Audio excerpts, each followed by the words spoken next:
وی today کی خصوصی رمضان transmission Rayan رمضان کے ساتھ میں ہوں آپ کی ہوسٹ ہیرا جاوید اور میرے ساتھ موجود ہیں بلال احسن. جی ہیرا، جزاک اللہ، آپ نے انٹروڈیوس کروایا. ہیرا، ہم آج ماشاءاللہ سے 21ویں رمضان کا روزہ افطار کرنے جا رہے ہیں جی.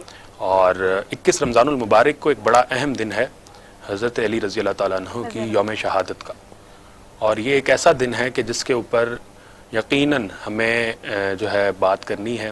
ہمارے دینی اسکالر ڈاکٹر اختر حسین اعظمی اب سے کچھ دیر بعد ہمیں جوائن کریں گے اور مختلف سوالات ہیں جو ہم وہ ان سے کریں گے.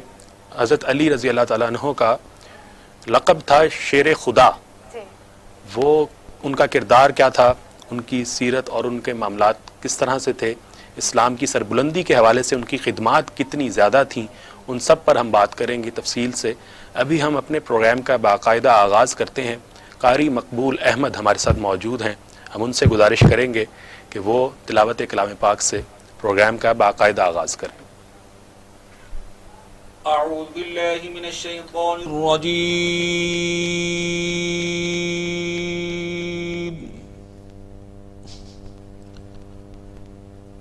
بسم اللہ الرحمن الرحیم.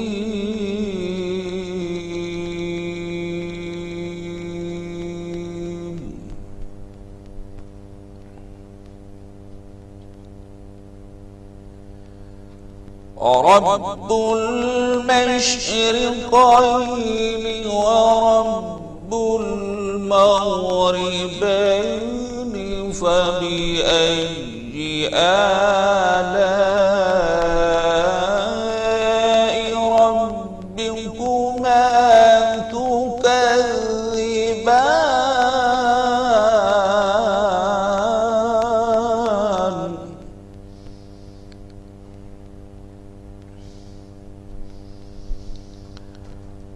مرج البحرين يلتقيان بينهما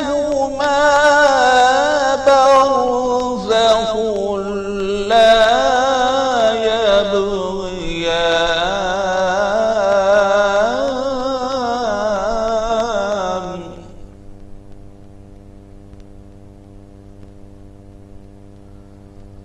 فبأي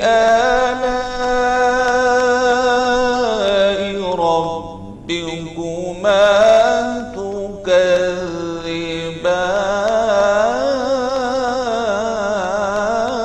تكذبان.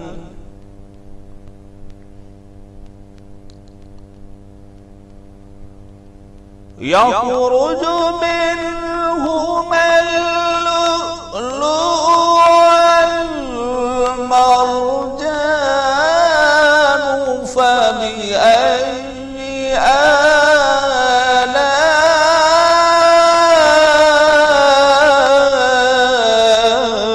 آلاء ربكما تكذبان.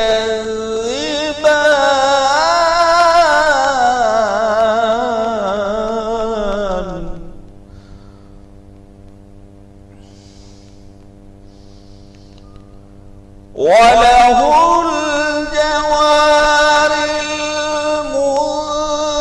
المنشآت في البحر كالأعلام فبأي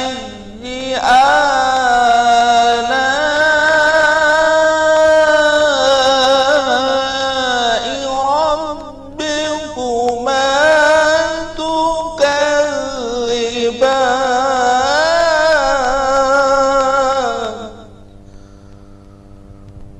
وله الجوار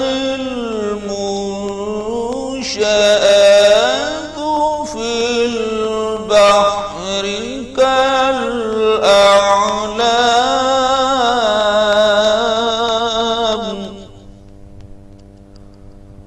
فبأي آلاء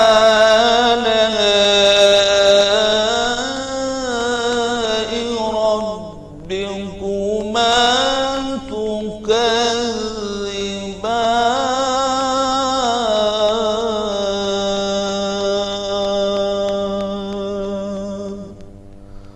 صدق اللہ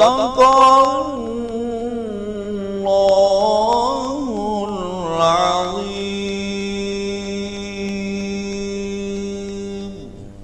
جزاک اللہ خیر صاحب، ماشاء اللہ بہت ہی خوبصورت آپ نے تلاوت کلام پاک پیش کی، اور خصوصاً آیات تم اپنے رب کی کون کون سی نعمتوں کو جھٹلاؤ گے، سورۃ الرحمن کی خوبصورت آیات قاری صاحب تلاوت فرما رہے تھے.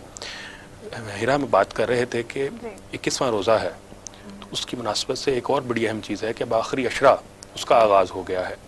اس آخری عشرے کے اندر آپ کو پتہ ہے لیلۃ القدر ہے، اور تاقراتے ہیں، اور جہنم کی آگ سے بچاؤ کے لیے دعائیں ہیں. صرف وہ چیزیں ہیں کہ جن کے لیے اب آخری، جسے کہتے ہیں نا کہ لاسٹ راؤنڈ، اس کا آغاز ہو گیا ہے. اب لاسٹ راؤنڈ کا آغاز ہو چکا ہے، اور مسلمانوں کو منادی کی جا رہی ہے کہ جی وہ اپنے اپنے گناہوں کو معاف کروا لیں، اور سارے اس معاملے میں جو ہے وہ اپنی گناہوں کی معافی مانگیں، بخشش مانگیں اللہ تعالیٰ کے حضور گڑ گڑا کر. اور تاقراتوں کی تلاش، لیلۃ القدر کا معاملہ، یہ ساری چیزیں ہیں جو ہم اس آخری عشرے میں یقیناً اپنے دینی اسکالر. بالکل بلال، ایسے ہی ہے، ہمیں اپنی عبادات جو ہیں اس کو دگنی کر دینا چاہیے ان راتوں میں. اور آج ہم حضرت علی رضی اللہ تعالیٰ عنہ کے کردار کے اوپر بھی بات کریں گے، اور مختلف غزوات میں جو ان کا کردار رہا اس پہ بھی آج گفتگو ہوگی. بالکل ہیرا، درست کہا آپ نے کہ ہم ان کے جو اصل موضوع ہے ہمارا وہ یقیناً حضرت علی رضی اللہ تعالیٰ عنہ کی یوم شہادت کی مناسبت سے ہے. تو ان کا اسلام کی سربلندی کے حوالے سے کتنا اہم کردار رہا، شیر خدا کا انہیں لقب دیا گیا. اسی طرح جو غزوات کی آپ نے بات کی، بڑی اہم بات کی آپ نے کہ غزوات کے اندر حضرت علی رضی اللہ تعالیٰ عنہ کی ہم جو قصے سنتے ہیں بہادری کے اور ان کی جواں مردی کے، وہ تمام قصے جو ہیں یقیناً آج ہم اپنے دینی اسکالر ڈاکٹر اختر حسین اعظمی کی زبانی بھی سنیں گے. اور اب میرا خیال ہے ہمارے ساتھ دوسری گیسٹ ہیں، ان کو بھی ہم انٹروڈیوس کرواتے ہیں. بتائیں گے آپ کچھ ان کے بارے میں؟ جی، ہمارے ساتھ اقصیٰ نقوی موجود ہیں، اور نعت خواں بھی ہیں، اور بہت اچھی نعتیں پڑھتی ہیں. اور اس چینل کا اور اس کے ساتھ ساتھ آج کا تو موضوع بہت بڑا ہے مولا کائنات کا، اور مولا علی علیہ السلام کی شان میں تھوڑا سا آپ کی سماعت کرتی ہوں کلام. علی مولا علی مولا علی مولا علی مولا علی مولا علی مولا. نظروں میں نہ دولت ہے نہ سونے کی گلی ہے، نظروں میں نہ دولت ہے نہ سونے کی گلی ہے، سینے میں میرے دل ہے اور دل میں علی ہے.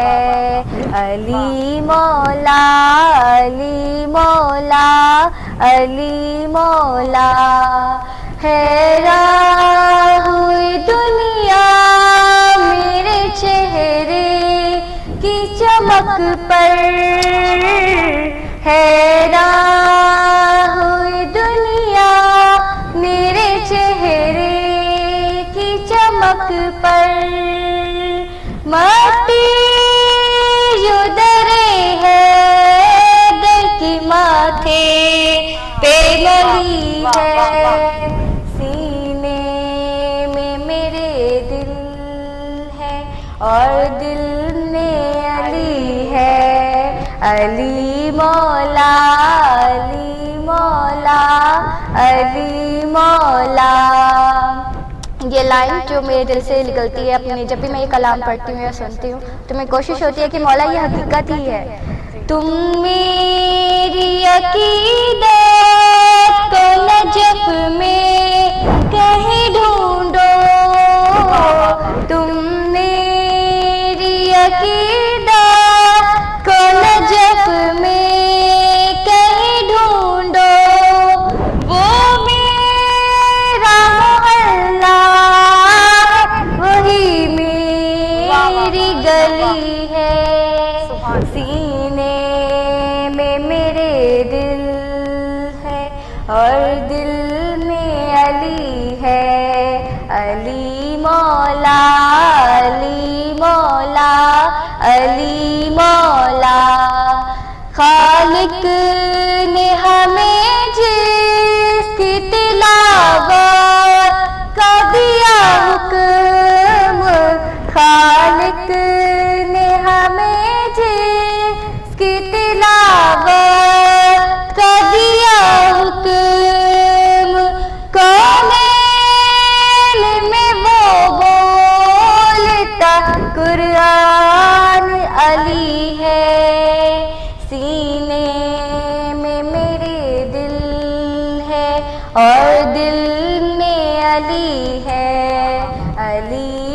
مولا علی مولا علی مولا علی مولا علی مولا علی مولا. واہ واہ واہ، بہت ہی خوبصورت نعت آپ نے پڑھی ہے. سینے میں دل ہے اور دل میں علی ہے. آپ کیا کہیں سبحان گے؟ اللہ سبحان اللہ، واقعی کلام جو آپ نے پیش کیا خوبصورت اور لگتا ہے دل سے نکلا ماشاءاللہ کلام. اللہ میاں قبول کرے. اور اس کے ساتھ ساتھ ہم اس چیز پہ مزید موضوع جس طرح بھی ہیرا نے بات کی کہ بڑا ہی اہم موضوع ہے، اور ان کے حوالے سے جتنی بھی بات کی جائے بڑا کم ہے.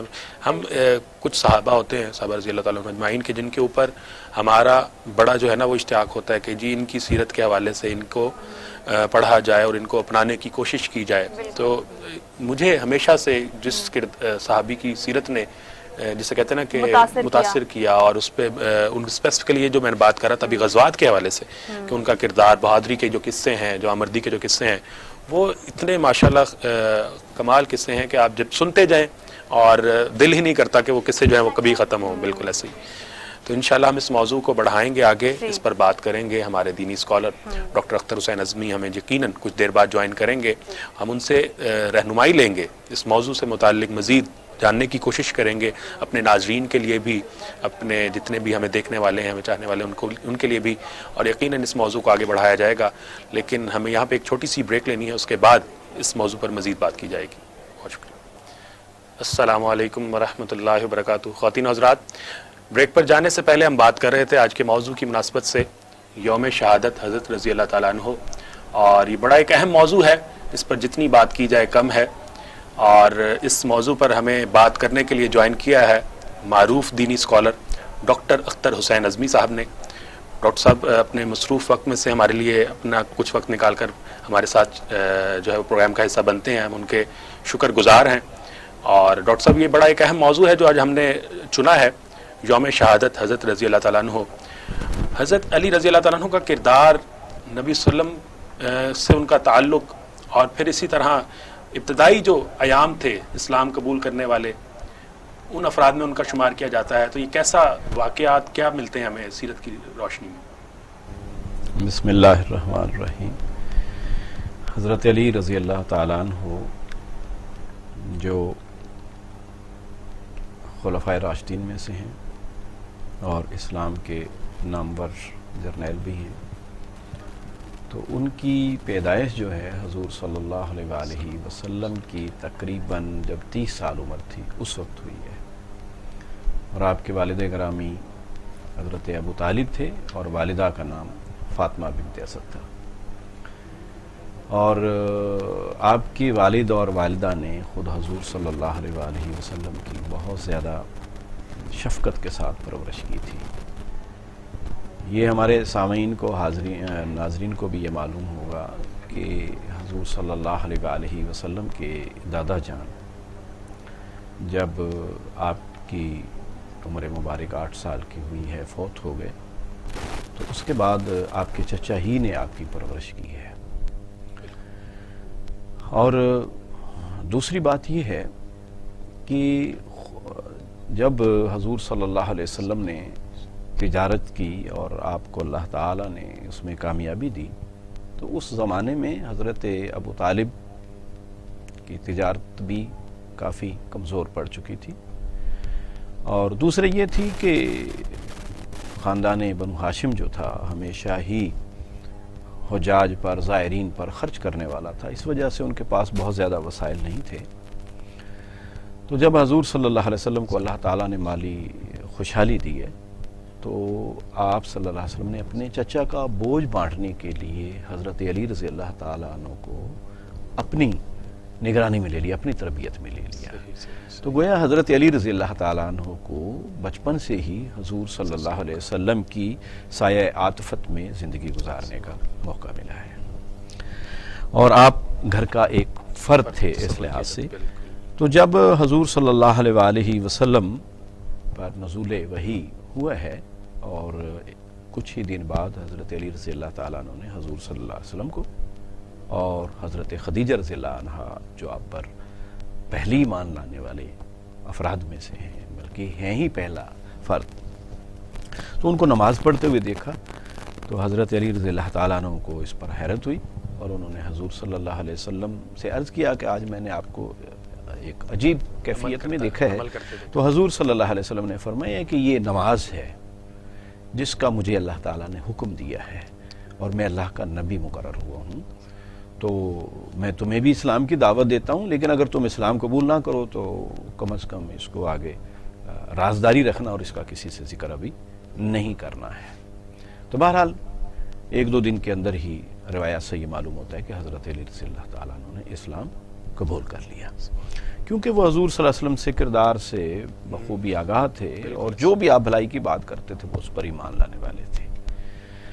اور پھر جب یعنی موقع آتا ہے، میں ایک بات یہ بھی عرض کروں کہ آپ کے والد جو تھے حضرت ابو طالب، وہ حضور صلی اللہ علیہ وسلم کا اتنا خیال رکھنے والے تھے کہ اگرچہ ابتدا میں یہی چیزیں ملتی ہیں کہ وہ ایک بنو ہاشم کے سردار کی حیثیت سے کوشش کرتے رہے کہ قریش کے لوگ جو انہی کا اپنا ایک بڑے پرسپیکٹو میں ایک خاندان بڑا قبیلہ تھا، تو وہ آپ صلی اللہ علیہ وسلم کی اس دعوت سے بہرحال بیزار تھا، تو آپ ان کے مقابلے میں رکاوٹ بنے رہے. لیکن میں ابتدائی دنوں کی بات کروں اگر، تو جب حضور صلی اللہ علیہ وسلم کو انفرادی طور پر تبلیغ کرتے ہوئے اور کچھ لوگ مسلمان بھی ہوئے، تو پھر اللہ تعالیٰ کا یہ حکم آ گیا کہ وَأَنذِرْ عَشِيرَتَكَ الْأَقْرَبِينَ، کہ آپ اپنے قریبی عزیزوں کو اس دعوت سے آگاہ کریں اور خبردار کریں، آپ ڈرائیں ان کو.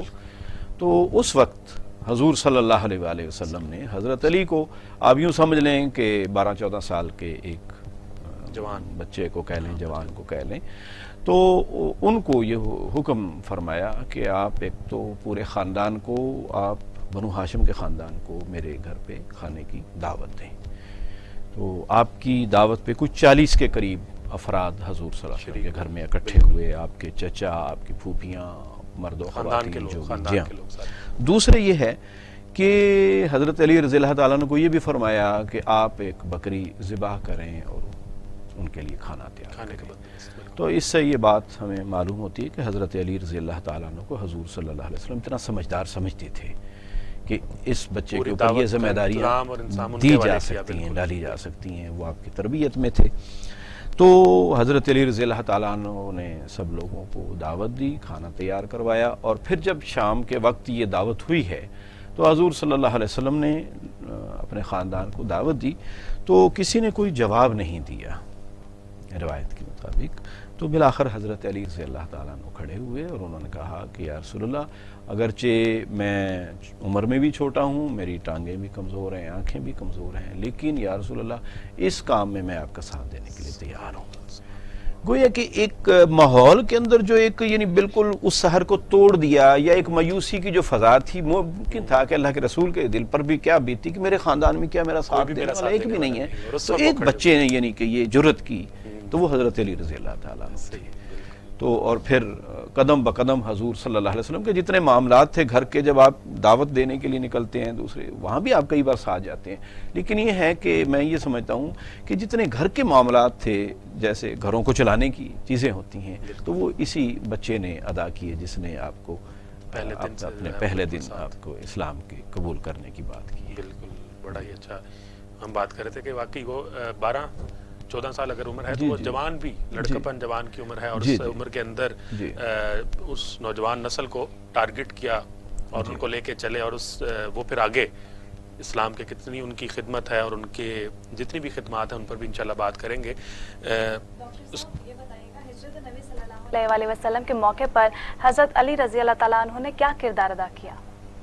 جی، حضرت علی رضی اللہ تعالیٰ عنہ کا اس موقع کے اوپر بھی کردار بڑا ہی دلیرانہ اور جانثارانہ ہے. حضور صلی اللہ علیہ وآلہ وسلم کو جب 13 سال ہو گئے تبلیغ و دعوت کا کام کرتے ہوئے، تو اللہ تعالیٰ نے مسلمانوں کو اجازت دے دی کہ وہ ہجرت کر جائیں. لہٰذا مسلمان مدینہ کی طرف ہجرت کرنے لگے. لیکن حضور صلی اللہ علیہ وسلم کو ابھی تک اجازت اس چیز کی نہیں ملی تھی، کیونکہ اللہ تعالیٰ کا نبی اپنے شہر کو، اپنے مقام کو اسی وقت چھوڑتا جب اللہ کی طرف سے اس کو ڈائریکٹ اذن آتا ہے. اس سے پہلے اگرچہ 100 کے قریب مسلمان 5 نبوت کے 5ویں سال حبشہ ہجرت کر چکے تھے، اور اب بہت سارے لوگ مدینہ چلے گئے تھے. بالآخر اللہ تعالیٰ کی طرف سے اذن آ گیا، اور آپ صلی اللہ علیہ وسلم نے عین اسی رات کو اور مدینے کی طرف روانہ ہونے کا پروگرام بنایا، جب مکے والوں نے یہ طے کر لیا کہ محمد صلی اللہ علیہ وآلہ وسلم کے وجود سے اس زمین کو ہم نے پاک کرنا ہے، گویا کہ انہوں نے ایک بہت بڑی میٹنگ کال کی، اور دارالندوہ جو ان کا اسمبلی ہال کہہ لیں یا پنچایت گھر کہہ لیں، اس کو وہ دارالندوہ کہتے تھے، تو وہاں وہ لوگ اکٹھے ہوئے، ان کے بڑے بڑے سردار، اور اس کے اندر یہ فیصلہ ہوا کہ ہر خاندان میں سے ایک ایک تلوار کا دھنی رات کے وقت، جس وقت حضور صلی اللہ علیہ وسلم تہجد گزاری کے لیے گھر سے باہر نکلتے ہیں حرم میں جانے کے لیے، تو اس وقت آپ کے اوپر رات کی تاریکی میں حملہ کرے گا۔ اور یہ پروگرام اس لیے بنایا کہ تاکہ سارے خاندان شریک ہوں، تو اس عمل میں کوئی ان کے 8-9 خاندان شریک ہوئے۔ بنو ہاشم کو تو ظاہر انہوں نے دعوت نہیں دینی تھی، کیونکہ وہ تو آپ کی پروٹیکشن کر رہے تھے، اگرچہ بنو ہاشم میں کچھ لوگ مسلمان بھی تھے اور کچھ ابھی شرک کے مذہب پر ہی قائم تھے، لیکن یہ ہے کہ وہ خاندانی جو تعلق تھا یا خاندانی عصبیت تھی، اس کی بنیاد پہ وہ اپنے آپ کو جسٹیفائی کرتے تھے کہ محمد صلی اللہ علیہ وسلم کی عزت، جان، مال کی حفاظت کرنا ہماری ذمہ داری ہے، لہذا وہ ایسے ہی شیب ابی طالب میں بھی آپ کی پروٹیکشن کی گئی اور اب بھی یہی کر رہے تھے۔ تو اس موقع کے اوپر حضور صلی اللہ علیہ وآلہ وسلم نے ایک طرف حضرت ابوبکر صدیق رضی اللہ تعالیٰ عنہ کو آگاہ کیا کہ آج رات کو ہم نے سفر کرنا ہے، ایک وہ بڑی اہم شخصیت ہیں کہ جن کو آپ صلی اللہ علیہ وسلم نے اسے اعتماد کے قابل سمجھا ہے۔ دوسری طرف حضرت علی رضی اللہ تعالیٰ عنہ سے فرمایا کہ علی، آج میں نے ہجرت کر جانی ہے اور تم نے میرے بستر پر سونا ہے۔ اور یہ بستر پر سونا کیا ہے؟ یہ بستر پر سونا نہیں ہے، اصل میں کانٹوں کی ایک سیج ہے جس کے اوپر آدمی نے رات ساری جاگ کر گزارنی ہے اور اپنے آپ کو تلواروں کے سامنے پیش کرنا ہے۔ دیکھیں نا، ہر گھڑی یہ خدشہ ہے کہ جو لوگ دشمنی کے اوپر اترے ہوئے ہیں، جب وہ یہ دیکھیں گے کہ محمد صلی اللہ علیہ وسلم یہاں سے غائب ہو گئے ہیں، تو پھر یقیناً ان کا ریئیکشن جو ہے اسی آدمی کے اوپر ہوگا کہ جو وہاں موجود ہے۔ تو بہرحال حضور صلی اللہ علیہ وآلہ وسلم رات کی تاریکی میں نکلے ہیں اور حضرت علی رضی اللہ تعالیٰ عنہ اسی پہ، اور ادھر گھر کے گرد محاصرہ کیا ہوا ہے ان قبائل کے جنگجوؤں نے، شاہ سوا کہہ لیں آپ، جو تلوار کے بڑے دھنی ہیں، تو وہ بالآخر دیکھتے رہے کہ کس وقت آپ اٹھتے ہیں، کس وقت اٹھتے ہیں۔ انہوں نے آپ کا بستر بھی دیکھا ہے اور وہی چادر ہے، وہی چیز ہے۔ تو بالآخر جب کچھ سحر کے آثار طلوع ہوئے تو وہ فکر مند ہوئے کہ آج محمد صلی اللہ علیہ وسلم نہیں اٹھے، بالآخر روشنی ہوئی تو انہوں نے جب دیکھا جھانک کے تو وہ تو وہاں سو رہے ہیں، لیکن وہ دیکھتے رہے، انتظار کرتے رہے، بالآخر دیکھا تو وہ کون نکلا ہے؟ حضرت علی رضی اللہ تعالیٰ عنہ نکلے۔ تو وہ حیران ہو گئے، انہوں نے آپ رضی اللہ تعالیٰ عنہ کو پکڑ لیا اور کہاں ہیں؟ انہوں نے کہا مجھے کیا پتا، ظاہر ہے کہ انہیں کیا پتا کہ کہاں کس طرف گئے ہیں آپ، اور ویسے بھی رازداری کا بھی معاملہ تھا۔ وہ ان کے ساتھ کچھ تشدد کرتے وہ ان کو حرم میں لے گئے، پھر وہاں ان کو حبس بیجا میں بھی رکھا، لیکن جب ان کو یہ خدشہ ہوا کہ بنو ہاشم کا خاندان کہیں پھر ہماری لڑائی نہ ہو جائے، پھر انہوں نے جلد ہی ان کو رہا کر دیا۔ تو حضرت علی رضی اللہ تعالیٰ عنہ 2-3 کے معاملات کر کے پھر مدینہ، مانتوں کے والے سے کہا جاتا ہے مانتے لوٹا کر۔ جی ہاں، اور یہ بڑی بات ہے آپ کی، آپ نے بات دلائی۔ حضور صلی اللہ علیہ وسلم نے ان کی ذمہ داری یہ بھی لگائی کہ علی میرے ذمہ کچھ مانتے ہیں لوگوں کی، اور وہ آپ نے واپس کر کے دیکھیں جی آپ صلی اللہ علیہ وسلم کے پاس موجود ہیں، اور وہ یہ بھی آپ کر سکتے تھے کہ آپ ان کے مانتوں کو پھینک کے چھوڑ کے کسی طریقے سے آ جاتے، لیکن آپ نہیں چاہتے تھے کہ کسی کا کوئی نقصان ہو ان کے مانتے، اور اس کے لیے حضرت علی رضی اللہ تعالیٰ عنہ کی جان کو بھی خطرات میں یعنی ڈالنا بھی گوارہ کیا ہے۔ اور حضور صلی اللہ علیہ وسلم کو حضرت علی سے جتنی محبت تھی ظاہر ہے خاندان میں ان سے بڑھ کے تو کسی سے نہیں ہو سکتی ہے۔ جی، محبت کا اظہار انہوں نے اپنی پیاری بیٹی جی فاطمہ رضی اللہ عنہا کو دے کر بھی کیا۔ وہ کیا رہا معاملہ، وہ بھی قصہ تھوڑا سا۔ میں آنے کے بعد حضور صلی اللہ علیہ وآلہ وسلم سے حضرت فاطمہ رضی اللہ تعالیٰ عنہ کے رشتے کے لیے کئی اصحاب نے بات کی، لیکن حضور صلی اللہ علیہ وآلہ وسلم نہیں کر رہے تھے۔ تو روایت میں ملتا ہے ایک دن حضرت عمر، حضرت ابوبکر صدیق اور حضرت عثمان رضی اللہ تعالیٰ عنہ بیٹھے ہوئے تھے، اور انہوں نے کہا کہ حضور صلی اللہ علیہ وآلہ وسلم ان کا رشتہ نہیں کر رہے ہیں. ہمارا گمان یہ ہے کہ حضور صلی اللہ علیہ وسلم چاہتے ہیں کہ حضرت علی رضی اللہ تعالیٰ عنہ کے ساتھ کریں. تو ان سب نے یہ پروگرام بنایا کہ چلیں حضرت علی رضی اللہ تعالیٰ عنہ کے پاس جاتے ہیں. ان کے پاس گئے تو ان کو کہا کہ آپ حضور صلی اللہ علیہ وسلم سے رشتہ کیوں نہیں مانگتے, آپ کی شادی نہیں حضور صلی اللہ علیہ وسلم نہیں کر رہے ہیں اور ہمارا گمان ہے. وہ کہنے لگے کہ میں کیسے رشتہ مانگوں, میرے پاس تو نکاح کے لیے کوئی حق مہر کے لیے اخراجات کچھ بھی نہیں ہے میرے پاس. تو یہ بڑا دلچسپ مسئلہ تھا. تو بہرحال ان صحابہ نے ان کو حوصلہ دیا کہ آپ کریں, اخراجات کی فکر نہ کریں. یہ بات ہوئی. تو حضرت علی رضی اللہ تعالیٰ عنہ اب شرمیلے بہت زیادہ تھے, بڑی جھجک تھی, اور پھر اس خاندان میں پلے بڑے تھے. تو حضور صلی اللہ علیہ وسلم کے پاس تشریف لائے, بات کرنا چاہتے تھے, نہیں کر پا رہے تھے. حضور صلی اللہ علیہ وسلم نے کئی بار کہا. بالآخر حضور صلی اللہ علیہ وسلم, ظاہر ہے کہ ایک بڑا آدمی بچے کی بات کو سمجھ لیتا ہے, تو آپ صلی اللہ علیہ وسلم نے فرمایا کہ کیا تم فاطمہ سے نسبت چاہتے ہو؟ آپ نے کہا کہ ہاں. تو حضور صلی اللہ علیہ وسلم نے فرمایا کہ حق مہر دینے کے لیے کچھ ہے؟ انہوں نے کہا یا رسول اللہ کچھ نہیں ہے, ایک اونٹ یا گھوڑے کا ذکر ملتا ہے کہ وہ تو میدان جنگ کے لیے ہے, تو ایک زرہ ہے میرے پاس. تو حضور صلی اللہ علیہ وسلم نے فرمایا اچھا تم زرہ کو بیچ دو, ابھی اس کی ضرورت نہیں, تو زرہ کو بیچ دو. زرہ وہ لباس ہے جو کڑیوں کا, یہ جو آپ کہہ لیں یہ زنجیریں نہیں ہوتی, بالکل تو ان سے مل کے بنا ہوتا ہے جسم کو چھپانے کے لیے, اور لیکن بندہ موو بھی آسانی سے کر سکے, تو زخموں سے بچنے کے لیے تلوار کے خصوصاً. تو حضور صلی اللہ علیہ وآلہ وسلم نے فرمایا وہ بیچنے کے لیے اب گئے. تو جو ہی نکلے ہیں تو یہ اصحاب وہاں کھڑے ہوئے تھے, تو انہوں نے کہا ہاں جی. تو انہوں نے بتایا کہ مجھے اللہ کے رسول نے رضامندی ظاہر کر دی ہے, تو یہ مجھے بیچنا ہے. تو حضرت عثمان رضی اللہ تعالیٰ نے کہا کہ ٹھیک ہے, اس کی کیا ڈیمانڈ کرتے ہو؟ جو انہوں نے ڈیمانڈ کی وہ انہوں نے دے دی, اور ساتھ ہی حضرت عثمان رضی اللہ تعالیٰ نے ان کو ذرا بھی دے دی کہ یہ میری طرف سے گفٹ ہے تمہارے لیے. تو اس طریقے سے انہوں نے حضور صلی اللہ علیہ وآلہ وسلم کے پاس وہ حق مہر پیش کیا, اور اس طرح شادی ہو گئی. اور بہت ہی معمولی جہیز تھا جو حضور صلی اللہ علیہ وسلم نے گھر کی چند بنیادی ضرورت کی چیزیں تھیں جو آپ نے دی, اور اس طرح یہ مثالی جوڑا جو ہے یہ زندگی کی عائلی زندگی کا آغاز اس نے کیا. بس ہم موضوع کو مزید آگے بڑھائیں گے. بڑا دلچسپ قصہ ڈاکٹر صاحب نے ہمارے ساتھ شیئر کیا, اور یقیناً ہمارے لیے بھی, ہمیں بھی سننے کا بڑا جو ہے نا وہ ایک نیا احساس بھی ہوا اور مزہ بھی آیا.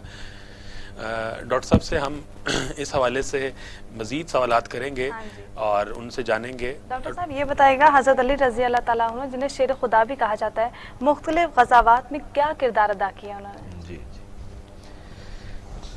حضور صلی اللہ علیہ وسلم نے حضرت علی رضی اللہ تعالیٰ کو اسد اللہ قرار دیا, اللہ کا شیر خدا. تو پہلی جو جنگ ہوئی ہے جنگ بدر, کفر اور اسلام کی پہلی جنگ, تو اس میں پہلے جنگ کے آغاز کا یہ عمومی طریقہ تھا عرب کے اندر کہ پہلے ایک دو آدمی نکلتے تھے اور اپنا مبارز, اپنے مقابل طلب کرتے تھے, کیا ہے کوئی مجھے چیلنج کرنے والا. بالکل طریقہ کار. تو ادھر سے 3 افراد آئے, ایک عتبہ, شیبہ, یہ 2 بھائی تھے, اور ایک عتبہ کا بیٹا ولید. تو ادھر سے مقابلے میں حضرت علی رضی اللہ تعالیٰ عنہ, حضرت حمزہ رضی اللہ تعالیٰ عنہ, اور حضرت غالباً ابو عبیدہ بن جرح. بالکل جی. بہرحال تیسرے صحابی کے بارے میں مجھے تھوڑا سا اس وقت ابہام ہو رہا ہے.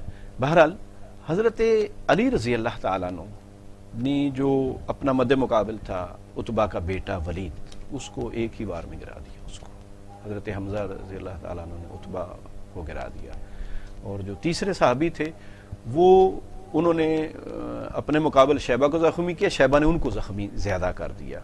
تو حضرت علی رضی اللہ تعالیٰ عنہ نے آگے بڑھ کے اس کا بھی کام تمام کر دیا. اس طرح جو ان کے بڑے مبارز تھے, اور یہ بڑے خاندانی سردار اور سرداروں کے بیٹے تھے, مکہ کے بڑے سرداروں کے تھے. جی, یہ جو عتبہ تھا یہ ابو سفیان جو بعد میں سردار بنا اس کی بیوی ہند کا والد تھا. جی, تو یہ سردار خاندان تھا بہت بڑا. بہرحال اس کے بعد جنگ احد آتی ہے. تو جنگ احد میں حضرت علی رضی اللہ تعالیٰ عنہ میدان میں پیش رہے ہیں, خصوصاً جس وقت وہ ایک ایسا ہوا کہ مسلمان اپنی جنگ جیت چکے تھے, تو ایک درے سے پیچھے سے اچانک حملہ ہوا اور حضور صلی اللہ علیہ وسلم کے اوپر، اور مسلمان کفر کا مقابلہ کرتے ہوئے پیچھے پیچھے دور تک جا چکے تھے، تو حضور صلی اللہ علیہ وسلم کے پاس آدمی تھوڑے رہ گئے تھے، اور اچانک جب ہوا تو پھر لوگوں کو پکارا اور پھر اکٹھے ہوئے۔ اس موقع پہ حضرت علی رضی اللہ تعالیٰ عنہ بھی دیگر چند صحابہ کے ساتھ وہاں پہنچ گئے تھے، اور خصوصاً جب حضور صلی اللہ علیہ وسلم زخمی ہوئے ہیں اور میدان میں کفر بھی کافی حد تک ڈسپرس ہو گیا، تو اس وقت جب ان کو احد پہ لے گئے ہیں تو حضرت فاطمہ بھی اس وقت ساتھ تھیں، اور حضرت علی خصوصاً حضرت فاطمہ پانی لے کے آئیں اور آپ کے زخموں کو دھو رہی تھیں اور آپ کے زخموں پہ مرہم رکھ رہی تھیں، اور حضرت علی رضی اللہ تعالیٰ عنہ، یہ دو افراد اس وقت خصوصاً اس کام پر مامور تھے۔ تیسری جو جنگ ہے جنگ خندق، اس میں خندق کی وجہ سے دشمن اندر تو نہیں آ سکا، ممکن نہیں تھا اس کے لیے، اتنی گہری اور چوڑی خندق تھی، لیکن ایک دن انہوں نے ایک تنگ جگہ سے 3 افراد نے خندق کو کراس کر لیا، اور اس میں ابو جہل کا بیٹا تھا، ایک اور آدمی، اور ایک بڑا آدمی جو تھا وہ عمر بن عبد ود، وہ بہت نامی گرامی پہلوان تھا، جس کو عرب کے لوگ کہتے تھے یہ 1000 آدمیوں کے برابر ہے، 1000 آدمیوں کے برابر، یہ اس کے لیے یعنی اعزاز کہہ لیں، تمغہ کہہ لیں، سمجھا جاتا تھا۔ تو وہ گھوڑوں کے ذریعے سے نا پھلانگ کے اندر آ گئے، تو ظاہر ہے اب اس نے چیلنج کرنا تھا، تو اس نے چیلنج کیا کہ کوئی ہے میرے مد مقابل، تو اس موقع کے اوپر بھی حضرت علی رضی اللہ تعالیٰ عنہ سب سے بڑھ کے آگے ہوئے ہیں۔ اچھا، یہ دلچسپ بات ہے، حضرت علی جب اس کے قریب ہوئے ہیں تو اس نے کہا اے بھتیجے، تیرے والد کے میرے ساتھ بڑی بھلائیاں ہیں، تو میں نہیں چاہتا کہ میں تیرے والد کو تجھے میں گراؤں اور تجھے میں ختم کروں، تو واپس ہو جا۔ حضرت علی رضی اللہ تعالیٰ عنہ کہا نہیں، میں نے سنا ہے کہ تم 2 سوالوں میں سے کوئی ایک سوال قبول کرتے ہو، تو اس نے کہا کہ ہاں یہ میرا اصول ہے۔ تو حضرت علی رضی اللہ تعالیٰ عنہ کہا میں تمہیں کہتا ہوں کہ تم اسلام قبول کر لو۔ اس نے کہا کہ نہیں، یہ نہیں ہو سکتا۔ تو آپ نے کہا کہ پھر ٹھیک ہے، پھر واپس چلے جاؤ۔ اس نے کہا یہ بھی نہیں ہو سکتا۔ آپ نے کہا پھر ٹھیک ہے، پھر لڑنے کے لیے تیار ہو جاؤ، اور لڑائی ہوئی، اور لوگ حیران تھے اور یہی سمجھ رہے تھے کہ ادھر یعنی اللہ کا شیر ہے اور ادھر بھی کفر کے ایک بہت بڑا طاقتور انسان ہے، اور لڑائی ہوئی ہے، مقابلہ ہوا ہے، اور بالآخر حضرت علی رضی اللہ تعالیٰ عنہ نے اس کو یوں اوپر سے تلوار میری، اس کے خود میں سے یوں تلوار نکلتی ہوئی نیچے تک اس کو 2 ٹکڑوں جسم کو چیرتی ہوئی چلی گئی۔ تو یہ حضرت علی رضی اللہ تعالیٰ عنہ نے، اور پھر وہاں سے راستہ بھی آپ نے ان کے جانے کا بند کر دیا۔ اسی طرح سب سے بڑا واقعہ جو ہے وہ خیبر کا ظاہر ہے، ایک بڑا اہم واقعہ ہے کہ جو مرحب کا قلعہ تھا، 8-10 قلعے تھے، ان میں چند فتح ہو چکے تھے، چند فتح ہونے والے، یہ بڑا اہم قلعہ تھا جس کے اوپر مسلمان اب گھیراؤ کیے بڑے عرصے تک۔ تو مرحب باہر نکلا اور اس نے بھی ایسے ہی چیلنج کیا۔ تو مرحب کے چیلنج کے مقابلے کے لیے ایک دو اور صحابہ بھی، لیکن جس دن یہ ہوا ہے اس رات آپ صلی اللہ علیہ وسلم نے فرمایا کہ صبح، کیونکہ کئی دن سے جنگ ہو رہی تھی نا، فیصلہ نہیں ہو رہا تھا، تو حضور صلی اللہ علیہ وسلم نے فرمایا کہ صبح ہم اس کو اپنا علم دیں گے کہ جس کے ہاتھ پہ قلعہ فتح ہوگا، اللہ تعالیٰ کی نصرت جس کے ساتھ ہوگی۔ جی ہاں، تو ہر صحابی کی خواہش تھی، اور ایک صحابی تو کہتے ہیں میں بڑھ بڑھ کے حضور صلی اللہ علیہ وسلم کے قریب ہوتا تھا، ذکر کرتا تھا کہ شاید آپ صلی اللہ علیہ وسلم میری طرف مائل ہو جائیں کہ مجھے یعنی کہ وہ دے دیں۔ تو صبح جب ہوا تو آپ صلی اللہ علیہ وسلم نے فرمایا کہ حضرت علی کہاں ہیں؟ تو عرض کیا گیا کہ یا رسول اللہ وہ اپنے خیمے میں ہیں اپنی آنکھوں کے دکھنے کی وجہ سے، اور ویسے بھی حضرت علی وہاں بعد میں پہنچے تھے، ہاں جی، کچھ ضروری کاموں میں مصروف تھے مدینے میں، وہاں پہنچے تھے ابھی کل ہی۔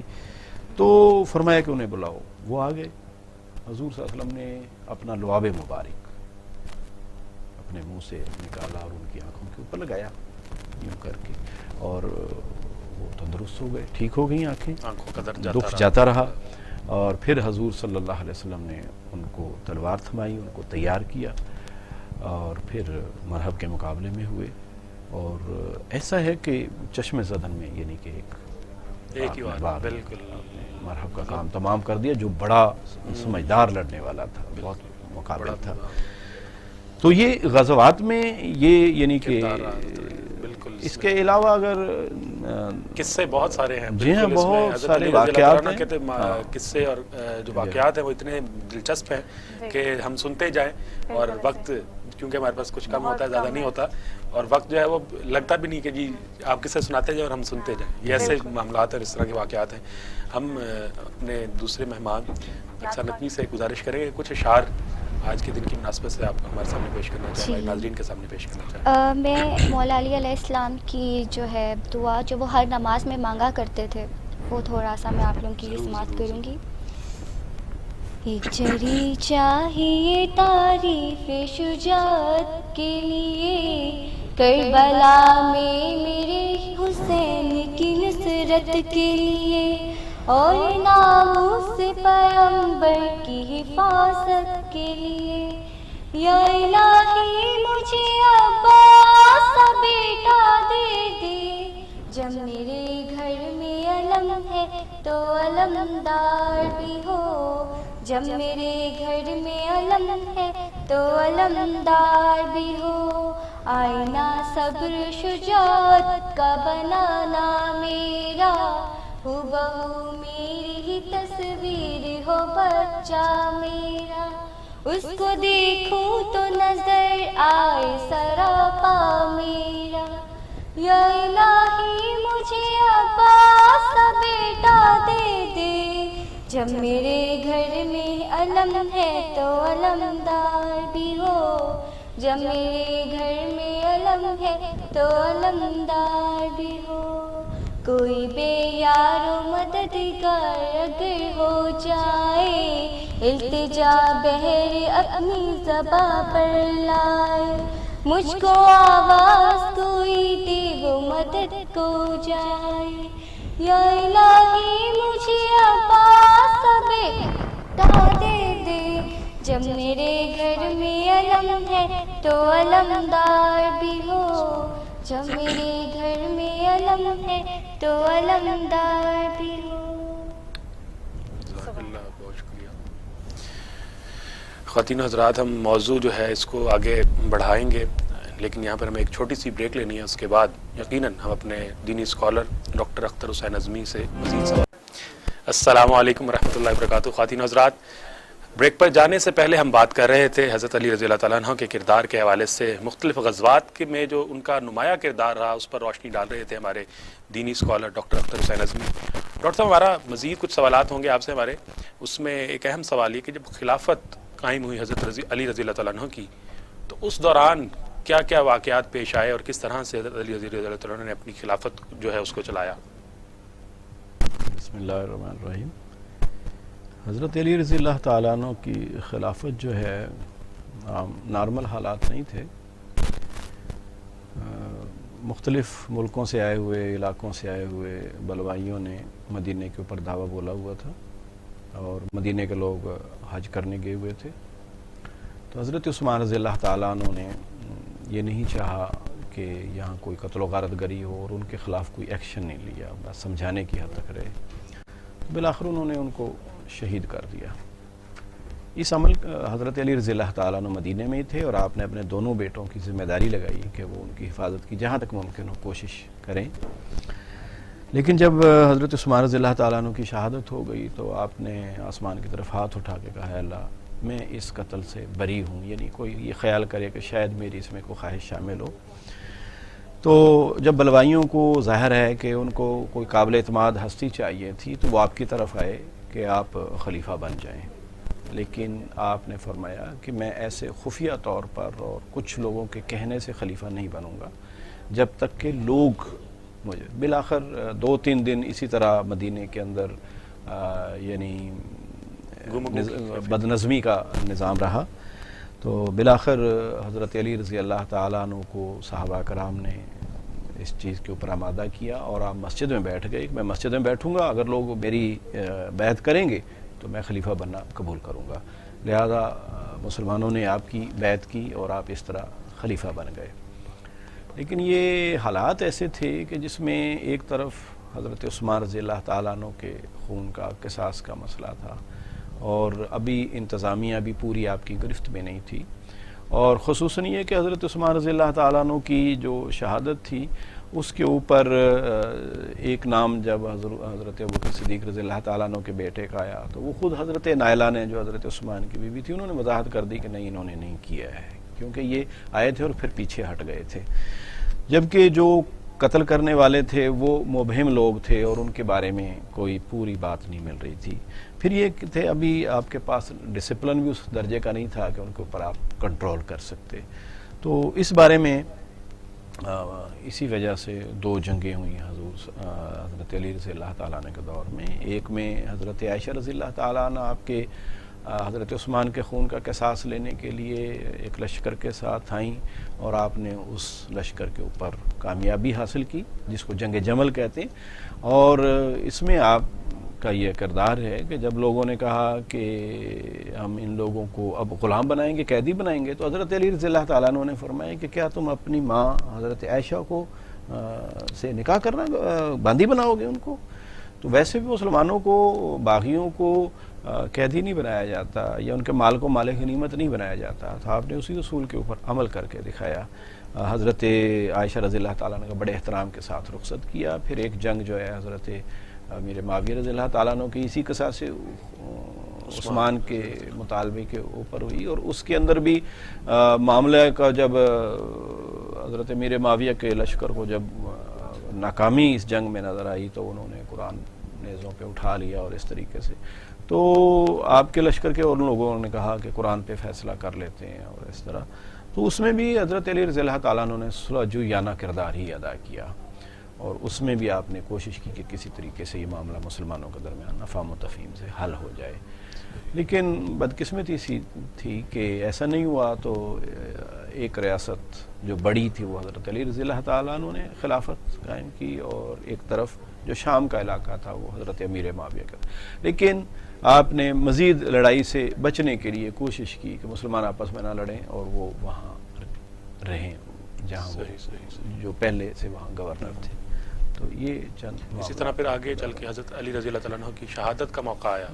جی یہ حضرت علی اسی جو جنگ صفین ہوئی ہے اس کے اندر جب یہ ثالثی کا مسئلہ صحیح طے نہ ہو سکا اور اس سے مسئلہ حل نہ ہو سکا، تو پھر ایک حضرت علی رضی اللہ تعالیٰ عنہ کے لشکر میں سے ایک گروہ الگ ہو گیا جس کو خارجی کہتے ہیں، خارج۔ تو یہ خارجی لوگ تھے کہ جنہوں نے یہ بات کی کہ حضرت علی رضی اللہ تعالیٰ عنہ اور حضرت عثمان یہ دونوں غلط ہیں، بلکہ یہ کافر ہیں، پہلے 2 خلفاء ٹھیک ہیں، یہ غلط ہیں۔ پھر انہوں نے یہ بھی عقیدہ اختیار کیا کہ جو بھی مسلمان گناہ کبیرہ کرتا ہے تو وہ کافر ہو جاتا ہے۔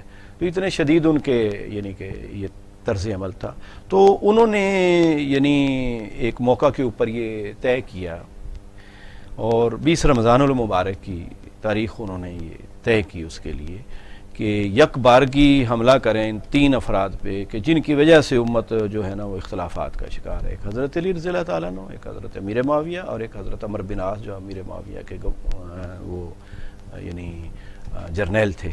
تو ان تینوں کے اوپر اور 3 افراد کی ڈیوٹیاں لگ گئیں۔ تو حضرت علی رضی اللہ تعالیٰ عنہ کو شہید کرنے کے لیے جس آدمی کی ڈیوٹی لگی وہ عبد الرحمن ابن ملجم تھا، اور وہ حضرت علی رضی اللہ تعالیٰ عنہ فجر کے وقت آنے سے پہلے مسجد کے اندر سویا ہوا تھا، لیٹا ہوا تھا۔ آپ نے خود اس کو اٹھایا ہے، آپ نماز پڑھا رہے تھے، عین حالت سجدہ میں تھے کہ جب اس ظالم نے آپ کے اوپر حملہ کیا اور آپ شدید زخمی ہو گئے۔ تو آپ نے اپنے اور اس کو گرفتار کر لیا گیا، تو آپ نے اپنے بچوں کو اس کے بارے میں یہ نصیحت کی کہ اس کے ساتھ جو بھی قصاص لینا عمومی طور پہ لیا جائے، یعنی اس کو بہت زیادہ تنگ نہ کیا جائے، اور اگر میں حیات رہا تو میں خود اس سے بدلہ لے لوں گا، اور اگر جو بھی میں نے اس کو کرنا ہوگا معاف کرنا ہوگا یا رکھنا ہوگا، اور اگر میں فوت ہو گیا تو پھر اس سے قصاص تم لینے کا اقدار ہو، لیکن عام طریقے سے لینا جو رواج ہے۔ دوسری آپ سے یہ سوال کیا گیا کہ امیر المومنین حضرت حسن رضی اللہ تعالیٰ عنہ کو ہم آپ کے بعد خلیفہ بنا لیں، فرمایا کہ نہ میں اس کا حکم دیتا ہوں نہ اس سے روکتا ہوں۔ یعنی یہ تھا وہ کردار آپ کا کہ کوئی خواہش نہیں ہے کہ میں اپنی اولاد ہی کو لوگوں کے اوپر تھوپ کے جاؤں، کردار کے حوالے سے لوگوں کے اوپر چھوڑ دیا گیا۔ بالکل ڈاکٹر صاحب یہ بھی بتائے گا کہ حضرت علی رضی اللہ تعالیٰ عنہ کا علمی مقام اور سیرت اور کردار کیا ہے؟ سارے معاملے حضرت علی رضی اللہ تعالیٰ عنہ کا جو سیرت اور کردار ہے اس کے اندر ایک تو آپ کی جو نمایاں چیز ہے وہ حضور صلی اللہ علیہ وسلم سے محبت ہے، جو بچپن سے ہی آپ کے اندر طبعی طور پر بھی تھی، اور پھر جب دین اسلام کی جو ہے وہ اس محبت کی وجہ سے، حضور صلی اللہ علیہ وسلم کے کردار کی وجہ سے بہت زیادہ آپ سے محبت کرنے والے تھے۔ آپ کو شاید معلوم ہو کہ جب صلح حدیبیہ ہوا ہے اور حضور صلی اللہ علیہ وسلم ادھر بیٹھے ہوئے تھے، تو آپ صلی اللہ علیہ وسلم نے حضرت علی کی یہ ڈیوٹی لگائی کہ جو معاملات میرے اور سہیل بن عمر کے جو کافروں کی طرف سے نمائندگی کرنے آئے تھے جو طے ہو گئے آپ ان کو لکھیں۔ تو حضرت علی رضی اللہ تعالیٰ عنہ نے بسم اللہ الرحمن الرحیم لکھی، تو سہیل بن عمر نے اعتراض کر دیا کہ ہم تو کسی رحمان رحیم کو نہیں جانتے ہیں، تو وہی لکھو جو ہمارا پہلے سے لکھا جاتا ہے، یعنی بسم ہی تعالیٰ۔ تو حضور صلی اللہ علیہ وسلم نے فرمایا کہ علی اس کو کاٹ کے بسم ہی تعالیٰ لکھ دو جو پہلے سے چل رہا ہے، جو یہ کہتے ہیں وہ بالکل۔ پھر جب انہوں نے لکھا کہ یہ معاہدہ ہے محمد رسول اللہ صلی اللہ علیہ وسلم کی جانب سے سہیل بن عمر کے ساتھ، تو اس نے پھر اعتراض کر دیا قدم قدم پہ۔ اس نے کہا کہ جی محمد رسول اللہ اگر ہم آپ کو مان لیں تو ہمارا آپ کا اختلاف ہی ختم ہو جائے گا، تو ہم تو نہیں مانتے ہیں، تو اس کو کاٹیں، آپ صرف محمد بن عبداللہ لکھ سکتے ہیں۔ تو آپ صلی اللہ علیہ وسلم نے فرمایا حضرت علی کو کہ چلیں ایسے کر دو، کیونکہ آپ کو تو صلح جو طبیعت تھی نا۔ تو حضرت علی رضی اللہ تعالیٰ عنہ کا یا رسول اللہ یہ مجھ سے نہیں ہو سکتا، میں نہیں کاٹ سکتا اس کو۔ تو حضور صلی اللہ علیہ وسلم نے اس جگہ کو دیکھا کہ کس جگہ، تو حضور صلی اللہ علیہ وسلم نے خود اس کو کاٹا اور پھر کہا کہ یہاں محمد بن عبداللہ لکھ دو۔ تو اس طریقے سے تو حضرت علی رضی اللہ تعالیٰ عنہ اور قدم قدم پر کتنے یعنی واقعات ہیں۔ علمی طور پر حضرت علی رضی اللہ تعالیٰ عنہ کا صحابہ کرام کے اندر بہت نمایاں مقام ہے۔ آپ ان صحابہ میں سے ہیں کہ جن کو تفقہ فی الدین بھی حاصل تھا، جو قرآن کے رموز سے، اور حضرت علی رضی اللہ تعالیٰ عنہ فرمایا کرتے تھے کہ مجھ سے زیادہ کوئی یہ جاننے والا نہیں ہے کہ قرآن کس جگہ کس حالت میں کتنی آیتیں نازل ہوئی ہیں، میں اس چیز کا گواہ ہوں۔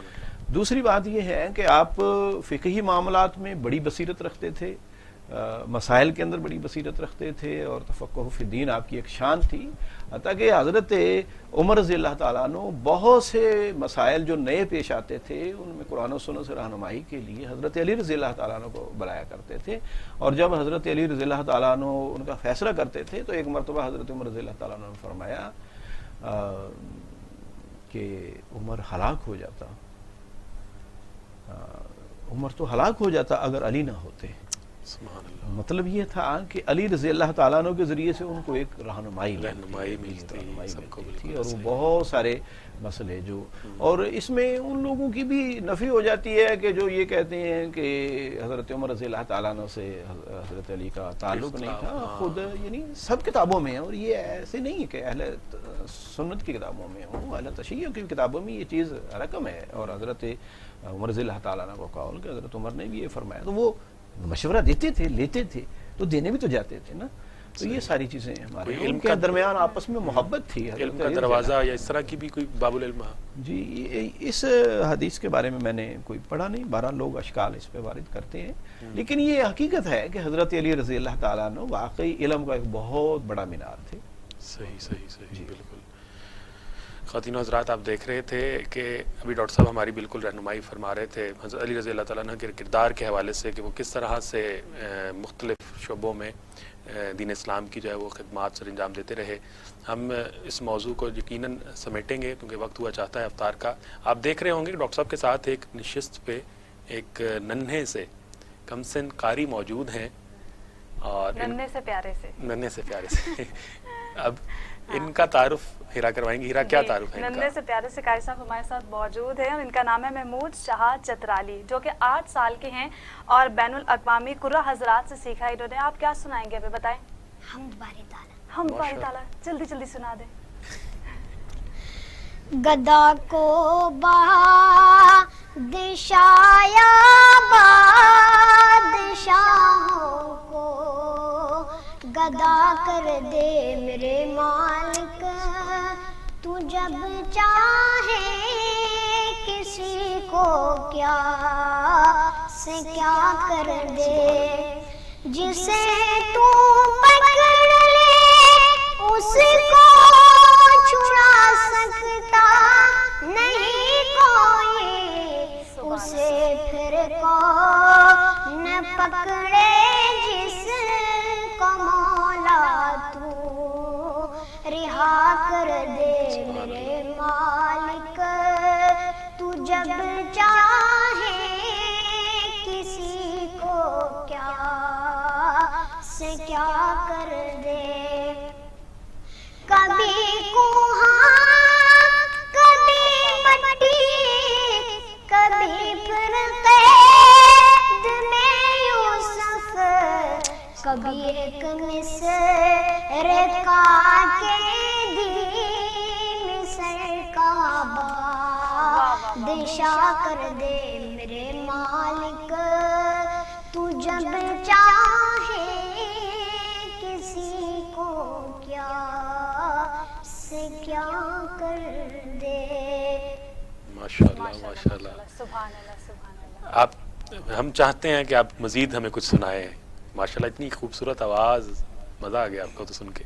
دوبارہ کوئی نعت رسول مقبول صلی اللہ علیہ وسلم اگر آپ سنانا چاہیں تو ہم سننا چاہیں گے آپ سے مزید. جہاں نظر محمد کا نشانہ ٹھہر جاتا ہے وہاں اپنا تو اپنا ہے بیگانہ ٹھہر جاتا ہے. قسم کھا کر میں کہتا ہوں کہ غارِ سور میں جا کر زمانے بھر کے یاروں کا یارانہ ٹھہر جاتا ہے وہاں اپنا تو اپنا ہے بیگانہ ٹھہر جاتا ہے.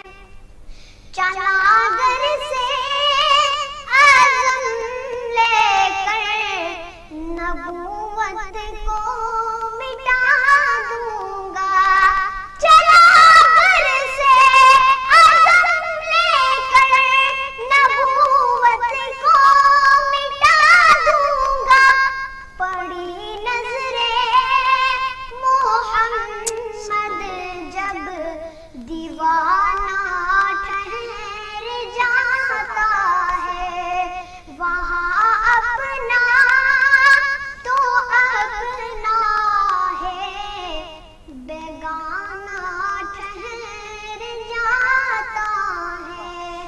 ماشاءاللہ ماشاءاللہ.